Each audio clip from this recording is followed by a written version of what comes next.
Siguiente.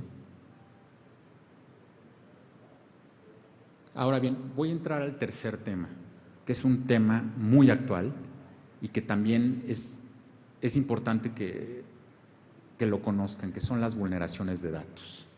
Esta gráfica pues, también es muy interesante porque, o sea, ahí ves a una persona, están los 3 barriles de petróleo con el símbolo de los datos, y dice, bueno, esto son buenas noticias, ¿no? Y es lo que les decía, es un poco también la analogía que está haciendo el Foro Económico Mundial sobre el nuevo petróleo que son los datos. Siguiente.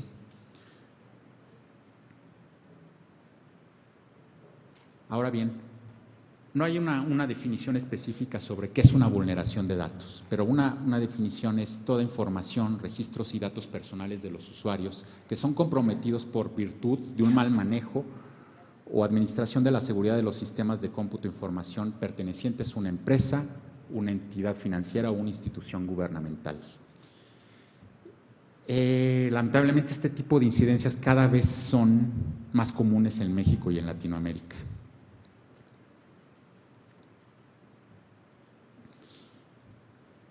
La gran mayoría de las fugas de datos y vulnerabilidades en Internet se dan a conocer a través de los diarios, ¿no? Y las principales vulnerabilidades principalmente vienen del sector privado, ¿no? Pero realmente valdría la pena cuestionarse qué sucede con los datos en el sector, o con las vulneraciones de datos en el sector gubernamental. ¿Por qué no nos enteramos inmediatamente? O sea, en cuanto existe una vulneración, una fuga de datos, por ejemplo, la de Sony, cuando iban a dar a conocer una película, hubo una vulneración y después tuvieron que impedir que se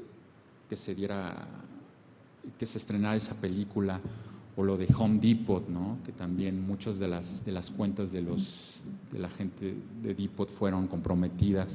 De ese tipo de vulneraciones nos enteramos inmediatamente, pero cuando hablamos de vulneraciones en el sector gubernamental, pues muy poco, ¿no? Solo cuando realmente pasa algo muy, muy grave, ¿no? Entonces, para mí, pues yo digo que existe una falta de transparencia y credibilidad institucional, y realmente, ¿dónde está el gobierno abierto y transparente que todos deseamos, ¿no? Ahora bien, 2 ejemplos de vulnerabilidades de datos que quizás ustedes recuerden muy bien. Estaba, así decir, vista. Después de un mes, la mayoría de datos podían ser accedidos de otros países, de paraguayos, de chilenos. Fue el caso de Choice Point en 2003, si no sabemos qué. Yo creo que ese es de los casos más gubernamental, ¿no? El caso Choice Point. Y como ese tipo de casos, pues se deben de evitar, ¿no? Este tipo de prácticas. En vulneraciones de datos, pues tampoco, estadísticas oficiales. O sea, aquí en México, o sea, no existen ni estadísticas oficiales gubernamentales, ni estadísticas de organismos de la sociedad civil. O sea, las únicas estadísticas que hay de vulneraciones de datos son en Estados Unidos. Hay un instituto que se llama el Ponemon Institute, que tiene estadísticas, ellos hacen estudios muy específicos sobre las vulneraciones que están aconteciendo no más en Estados Unidos, sino en otros países. Y señala el Ponemon Institute que se vulneran en promedio alrededor de 28.765 recursos. Dentro del estudio, el costo de las fugas de datos de este Instituto Ponemon se originan, en primera, a través de ataques maliciosos, alrededor de un 42%, de empleados. Tercero, fallas del sistema, 29%. Siguiente.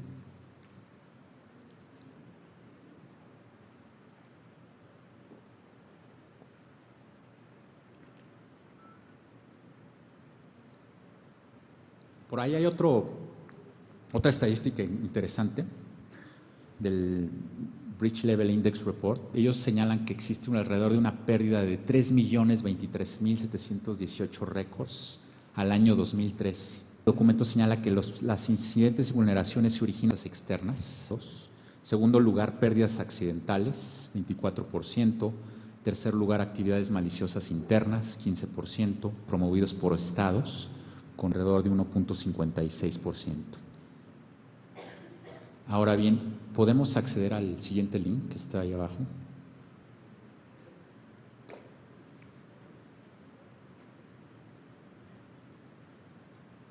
empresas y gobiernos que han sido sujetos de ataques y vulneraciones de datos, ¿no? A ver si lo podemos, si se puede abrir.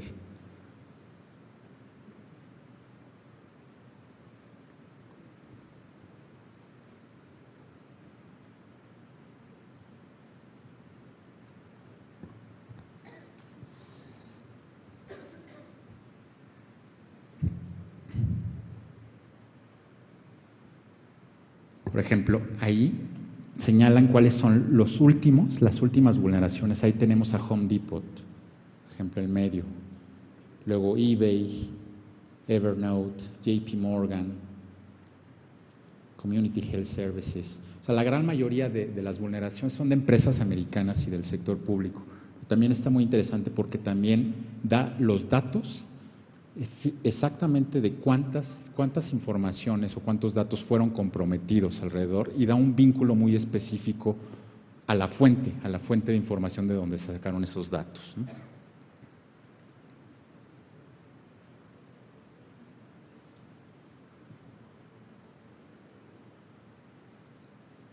Y está catalogada por años, o sea, si ven creo que desde 2010 hasta la fecha, ¿no? Gracias.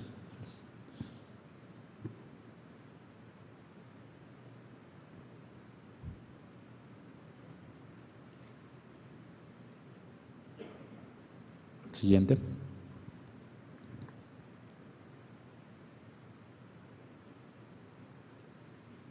Ahora bien, el número de vulneraciones o brechas de seguridad en el ámbito gubernamental es menor que el registrado en el sector privado. Por ejemplo, por ahí hay otra estadística de una organización no gubernamental en Estados Unidos que señala, se reportan alrededor de 783 vulneraciones durante 2004 y cerca de 348 vulneraciones con un total de 107.360 récords e información comprometida, de los cuales alrededor del 5 a 7% fueron reportados en el sector gubernamental hasta junio de 2015. Entonces, estamos hablando que, por ejemplo, en Estados Unidos sí se dan las fugas de datos en el sector gubernamental, pero es alrededor del 5 o 7% comparado a lo que se da en el sector privado, ¿no? Siguiente.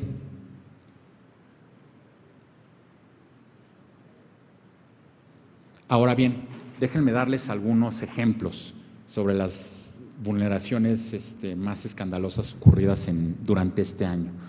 Quizás ustedes se enteraron recientemente sobre la vulneración que sufrió la Oficina de Gestión de Personal del Gobierno de los Estados Unidos, que esta vulneración ocurrió en diciembre de 2004 y se detectó hasta mayo de 2015 y se comprometió alrededor de 4 millones, o sea, de la información de 4 millones de empleados y exempleados federales y el ataque fue atribuido a piratas chinos, ¿no? O sea, se habla de 4 millones de récords, pero sigue en crecimiento, ¿no? O sea, todavía es una estadística muy reciente, ¿no? Luego, otra vulneración reciente fueron 24 servidores del Servicio Postal Americano, fueron hackeados en septiembre de 2004 y se obtuvo información personal de más de 800,000 trabajadores y de 2.9 millones de clientes, ¿no? También reportó ataques a sus portales y sistemas de información y se causó una interrupción temporal en la entrega de datos satelitales que utiliza la industria de aviación y compañías de transporte marítimo. Luego, también los sistemas del Servicio de Investigación de los Estados Unidos fue hackeado y se comprometieron datos y antecedentes de más de 250,000 investigadores y personal del Departamento del Homeland Security en los Estados Unidos. Siguiente.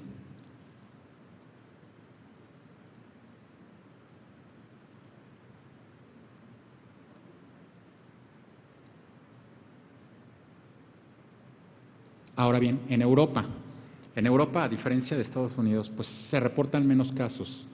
Aún así, no 20 casos de vulneraciones de datos y alrededor de 227 millones de récords de información personal comprometida de 2005 al tercer trimestre de 2014. Dentro de los sectores más afectados, pues están comercio, educación, incidentes y gobierno. Reporta alrededor de 55 incidentes, con un total del 24% de los 220 incidentes registrados, ¿no? Estas son estadísticas de una universidad que está en Hungría, que se llama el Center for Media Data and Society, de la Universidad Central Europea. Siguiente.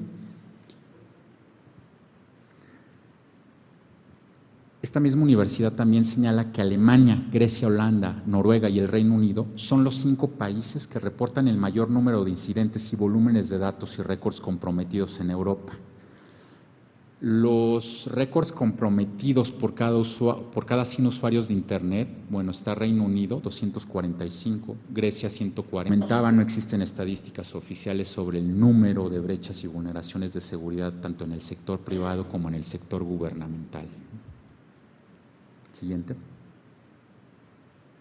Ahora bien, déjenme darles 2 ejemplos de vulneraciones de datos recientemente ocurridas. Quizás muchos de ustedes recuerden la cuenta de Twitter del Instituto Nacional Electoral, del INE México, que se dio el 6 de junio de 2015, y donde, bueno, la hackearon y aparte metieron la imagen de una chava, pues con un busto muy prominente, ¿no? Y la dejaron ahí por un número de horas, hasta que, bueno, les dieron la indicación y finalmente creo que sí pudieron bajar. Luego, otro hackeo, otra vulneración muy relevante fue a la Cámara de Diputados, y esa sí se la atribuyó a Anonymous el 7 de junio, y se extrajo información sobre los gastos en los rubros de publicidad y comunicación social de la Cámara, con montos, nombres, razones sociales, partidas presupuestales y beneficiarios de 2005 a 2010. O sea, estos 2 ejemplos que les estoy dando son los más recientes. Ha habido otros, ¿no? Pero estos son más recientes. Ahora bien, si podemos abrir el cuadro 1, el PDF que está...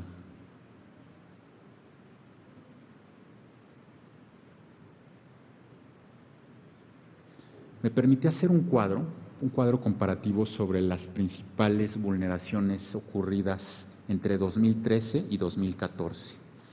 Lo interesante de cuando sucede una vulneración de seguridad, el tiempo de identificación promedio es de 7 meses.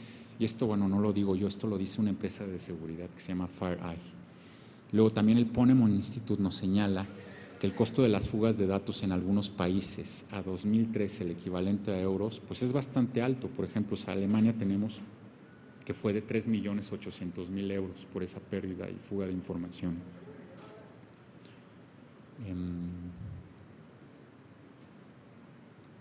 Si podemos abrir el cuadro 1, por favor. Okay. Bueno, ahí están algunas de las principales.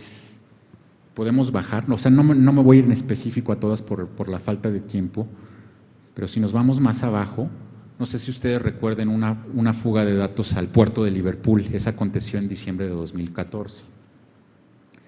Aquí lo que pasó fue que se hizo un acceso ilícito a las cuentas de correo de empleados de Liverpool y se obtuvo y se comprometió información personal de clientes, pero bueno, todos esos datos no fueron dados a conocer públicamente, ¿no? O sea, Liverpool reconoció que sí fue afectada, pero no dio a conocer cuánto fue el monto de lo perdido y el número de clientes afectados por esa vulneración. Luego, ¿podemos ir más abajo?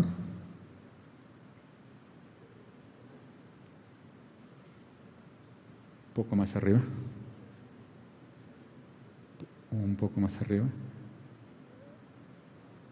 Más abajo, perdón.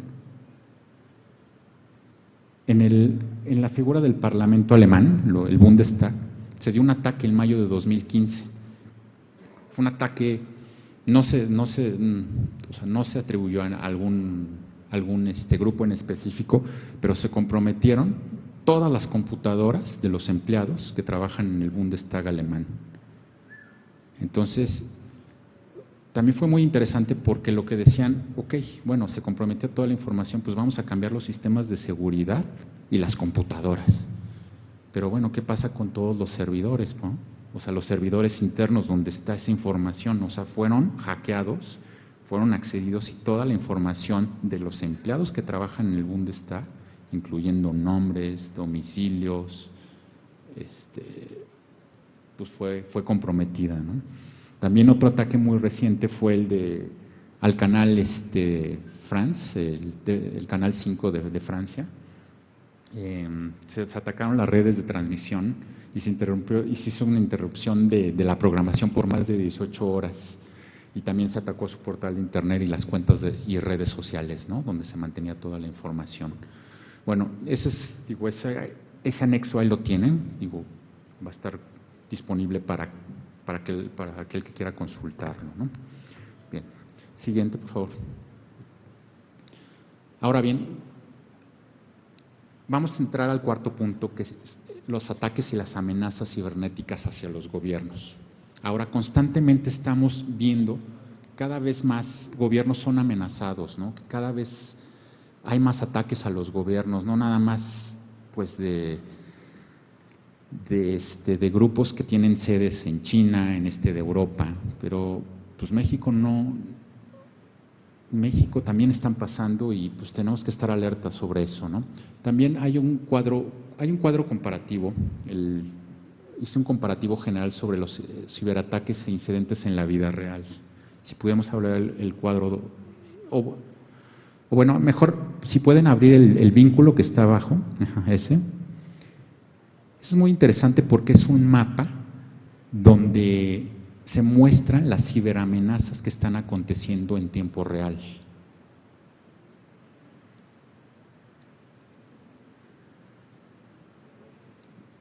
Entonces, por ejemplo, ahí tenemos está la República Mexicana y ahí está el tipo de amenazas. O sea,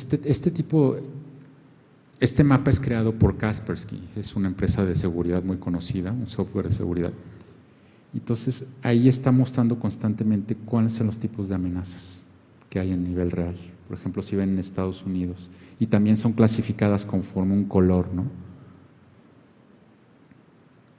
Si son amenazas a sistemas, si son al software, si son malware. Y también da un dato estadístico sobre cuántas amenazas se están registrando.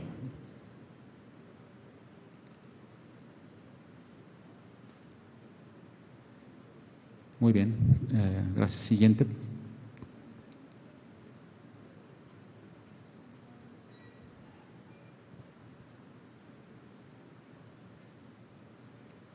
Ahora, también hay otra estadística muy interesante que dice que los hackers pueden penetrar exitosamente el 75% de las veces las redes empresariales y gubernamentales en tan solo unos minutos, y 15% en solo cuestión de horas para vulnerar completamente el sistema. Este es un dato que viene de Verizon, de esta empresa de seguridad, Data Breach Investigation Report.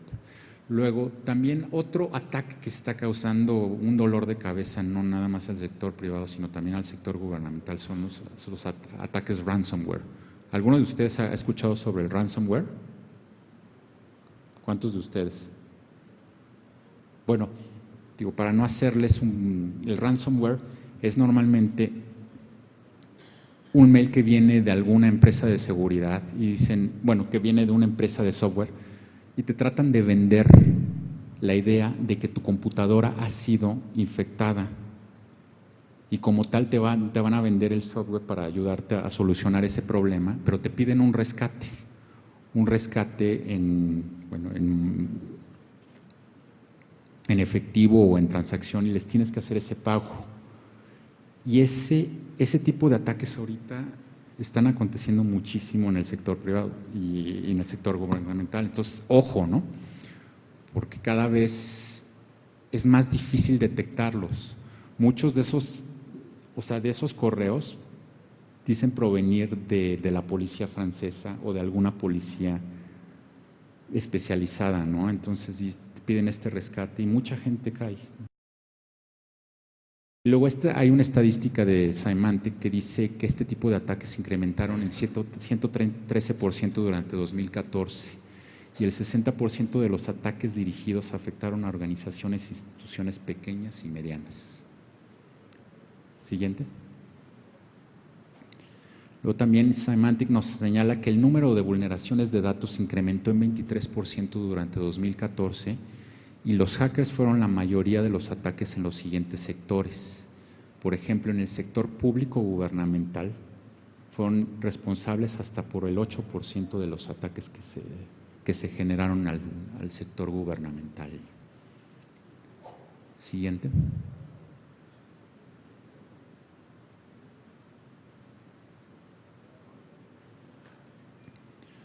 Luego también Symantec nos señala que el tipo de información comúnmente más expuesto, vulnerada, son en primera los nombres, en segundo lugar los números de identificaciones gubernamentales, en tercer lugar direcciones, en cuarto información financiera y en quinto fecha de nacimiento.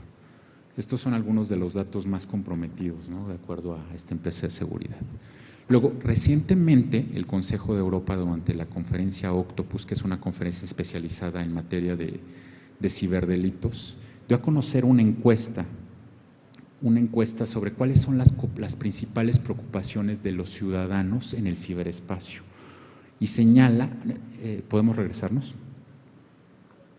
Señala que dentro de esas preocupaciones está la invasión a la privacidad como una de las principales preocupaciones de los cibernautas, ¿no?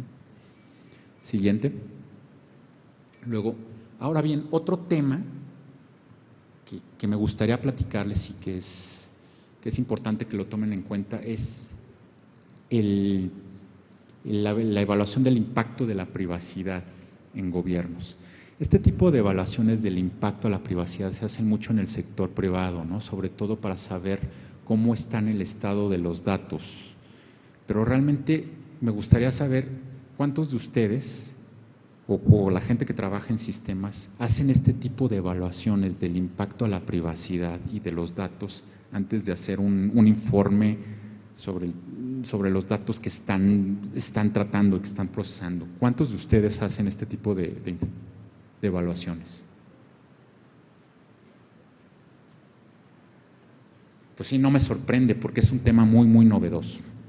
Es un tema muy novedoso y es un tema que se está discutiendo ampliamente en el contexto europeo como parte de la aprobación del paquete de reformas sobre protección de datos que está promoviendo la Comisión Europea desde 2012 y que incluye una propuesta de reglamento y una directiva sobre protección de datos para el sector policial. Lamentablemente se habla muchísimo de este tema, del análisis de riesgos, pero poco se ha logrado para proteger la información de los titulares de los datos. Siguiente. Ante los inminentes riesgos que trae consigo, por ejemplo, el cómputo en la nube, el Big Data, ¿no?, que son temas que ya no son tan novedosos, pero que siguen estando ahí. Luego, recientemente, el Instituto Nacional de Estándares y Tecnología del Departamento y el Departamento de Comercio de los Estados Unidos publicaron un documento interesantísimo que se llama el Privacy Risk Management for Federal Information Systems, que son el manejo de riesgos de la privacidad para sistemas de información en la administración pública federal, por así decirlo, y cuyo principal objetivo es facilitar un mayor entendimiento de la privacidad y establecer, siguiente, recomendaciones para implementar medidas de protección a la privacidad en el procesamiento de datos en sistemas de información del gobierno federal con base en los principios de protección de datos. En este caso, en Estados Unidos, pues son los Fair Information Principles. Aquí podrían ser los principios rectores de protección de datos que les comentaba anteriormente, ¿no? Aquí en México todavía no contamos con un documento detallado sobre este tema. Sin embargo, existen acuerdos a nivel gubernamental que dan la pauta para abordar el análisis de riesgos en forma más extensa.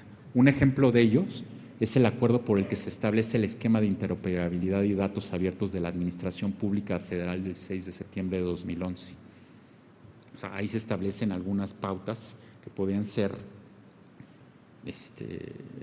podrían ser muy útiles para llevar análisis de riesgos ya en forma más específica y concreta en el ámbito gubernamental. Siguiente. Luego, hay otras áreas polémicas, como les decía, el cloud computing, el big data, o sea, los grandes datos. Pues lamentablemente todavía hay como una curva de aprendizaje enorme, ¿no?, para todos los sujetos implicados con todo esto de los grandes datos. y todavía no existen lineamientos y procedimientos uniformes para su reglamentación a nivel internacional, o sea, ni en Europa ni en Estados Unidos, porque es un tema todavía muy incipiente, ¿no?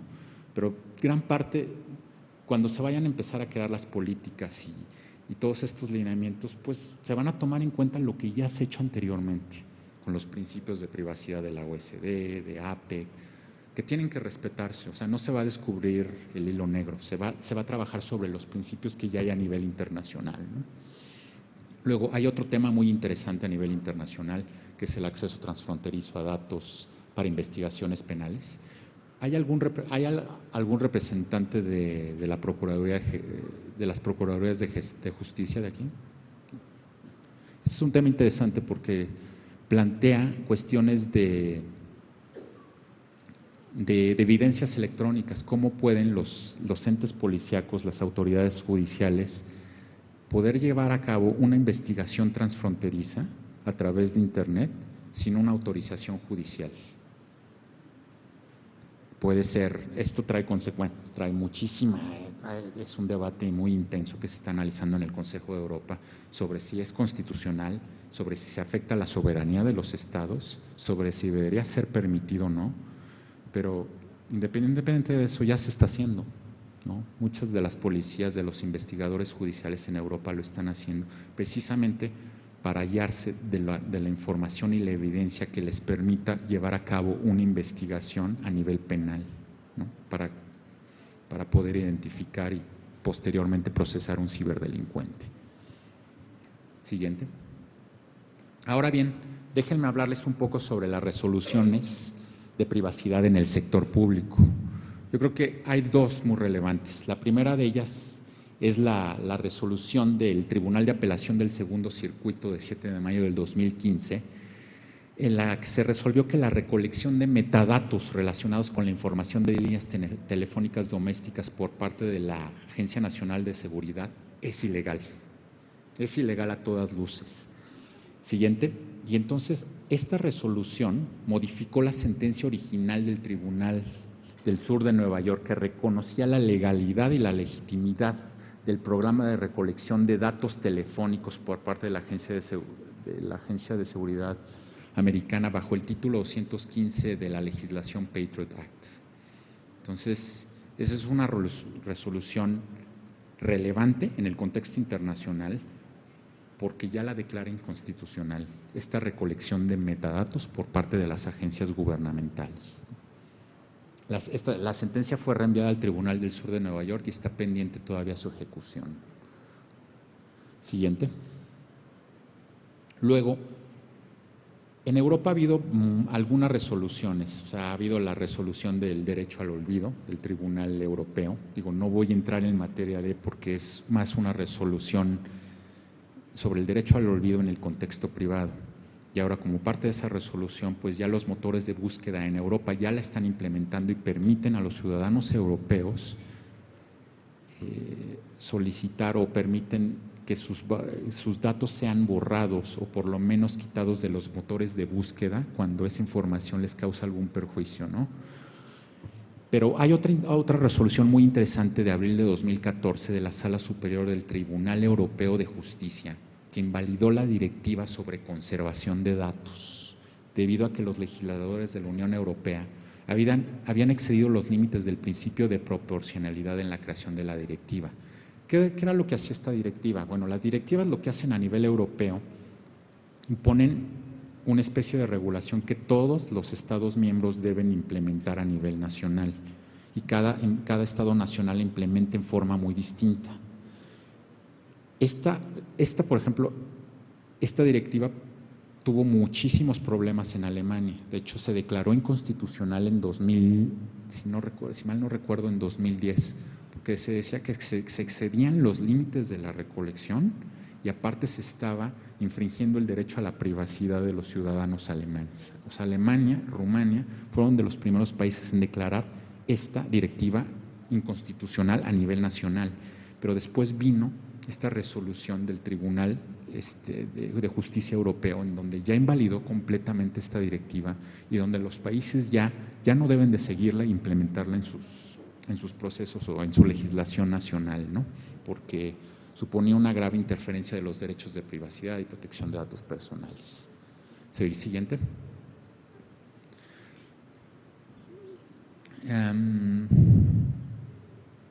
Siguiente. Bueno, ahí está la liga a la resolución para aquellos que estén interesados también en verla, ¿no? Siguiente. Ahora bien, ¿cómo andamos de tiempo? ¿Sí? Ya voy a cerrar mi presentación con una serie de conclusiones que sí me permití hacer conforme a todos, bueno, a la investigación que les hice, que les propongo. Y considero que proteger la privacidad, o sea, gran parte, por ejemplo, gran parte de mis actividades como consultor es también proveer entrenamiento y capacitación a los empleados para que puedan cumplir con la legislación a nivel nacional, ¿no? Y fomentar esa cultura de la protección de la información al interior de la empresa. Lo mismo se tiene que hacer en el sector gubernamental, ¿no? Sin embargo, esto es un reto organizacional que debe incluir a todos y a cada una de las áreas involucradas en el procesamiento de datos. O sea, sistemas, ingeniería, contratación, administración, auditoría, cualquier área que tenga y procese datos e información personal. Ahora bien, con respecto a los principios rectores de privacidad, durante el tratamiento de información es necesario implementar mecanismos adecuados para gestionar la privacidad de los titulares de datos. Por ejemplo, otra cuestión muy interesante es la privacidad mediante el diseño. O sea, esto se habla también mucho sobre cómo las empresas deben de crear ya mecanismos de privacidad desde la mera concepción o la creación del software para proteger la privacidad del individuo al hacer uso de ese software. Y también yo creo que mucho de estos principios se deberían de implementar a nivel gubernamental. O sea, esa privacidad mediante diseño que incluye y que debe incluir, por ejemplo, a todos los administradores y la gente que esté en sistemas, implementar este tipo de políticas en las tecnologías que utilicen para resguardar datos personales. Siguiente.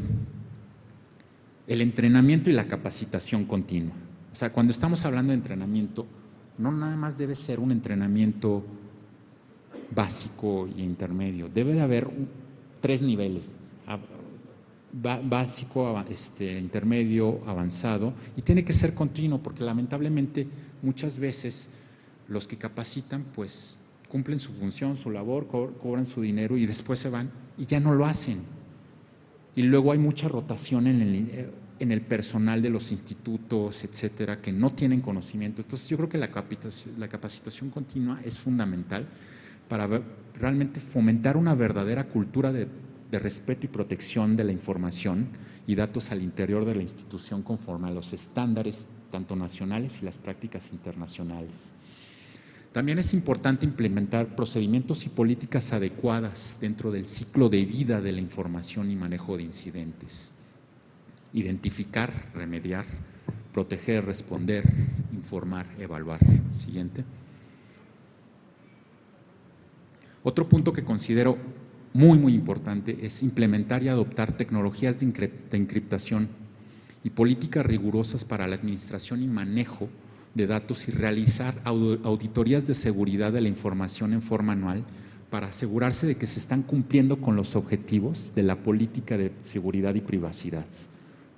Yo creo que este tipo de medidas de auditoría son esenciales, ¿no?, en los procesos gubernamentales para asegurarse que realmente se está cumpliendo con la política de seguridad, ¿no?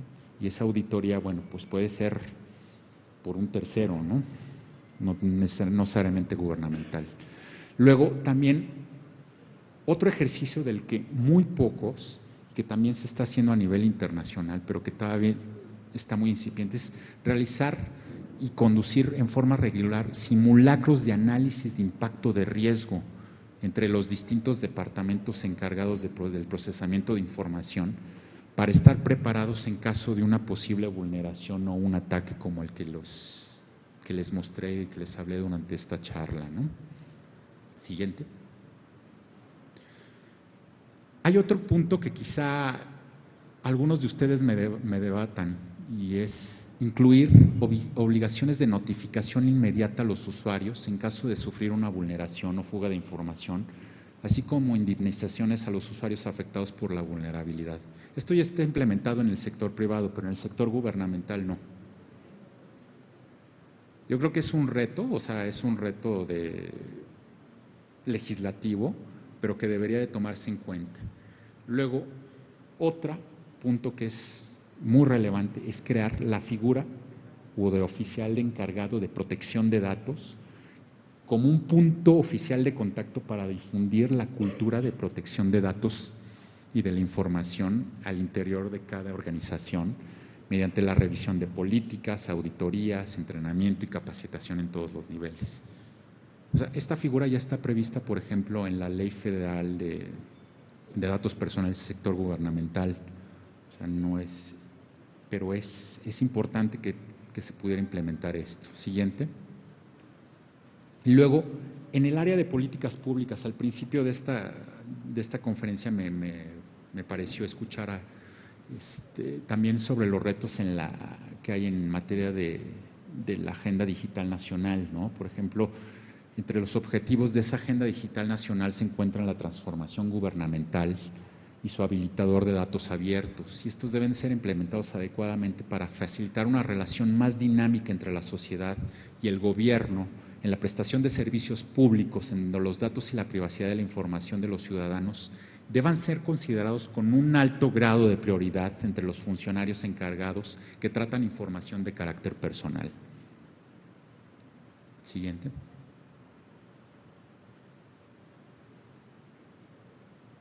Y con eso concluyo mi presentación. Quedo, bueno, por si existen preguntas y observaciones que nos las hagan aquí. Y la siguiente lámina.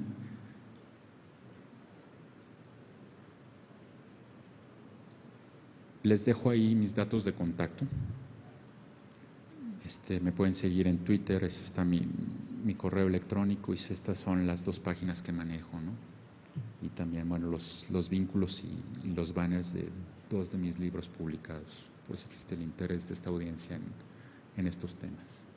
Les agradezco mucho y espero sus preguntas.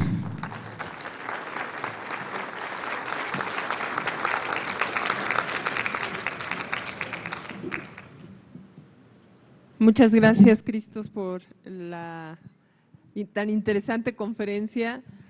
Nos alimentaste en muchos datos que a veces en el actuar diario dentro de nuestras oficinas se nos va, ¿no? Se nos barre y empezamos a dar datos a cualquier persona sin pensar que al dar nuestro nombre, nuestro teléfono, en el momento que nos citan para alguna tarjeta de crédito, para algún trámite que tenemos que hacer, inclusive cuando abrimos una cuenta de Facebook, si no le damos el consentimiento de poner cierta información o de que puedan compartir esa información, no nos podemos suscribir, y lo hacemos con tanta facilidad y luego nos quejamos y nos enojamos cuando nuestros datos andan apareciendo por todos lados.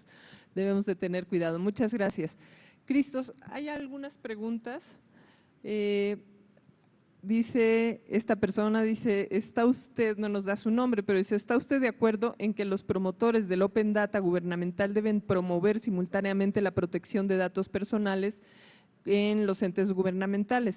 ¿Está usted de acuerdo en que nada impide que una empresa explotadora de datos aproveche en su beneficio la información abierta que proviene de archivos o activistas o simpatizantes del gobierno abierto? ¿Qué opinión le merece esta situación? Bueno, estoy de acuerdo completamente. Bueno, si los datos, por ejemplo, se encuentran en una fuente de acceso público, adelante, ¿no? Yo creo que es muy sano poderlo compartir. Estoy de acuerdo en que se haga.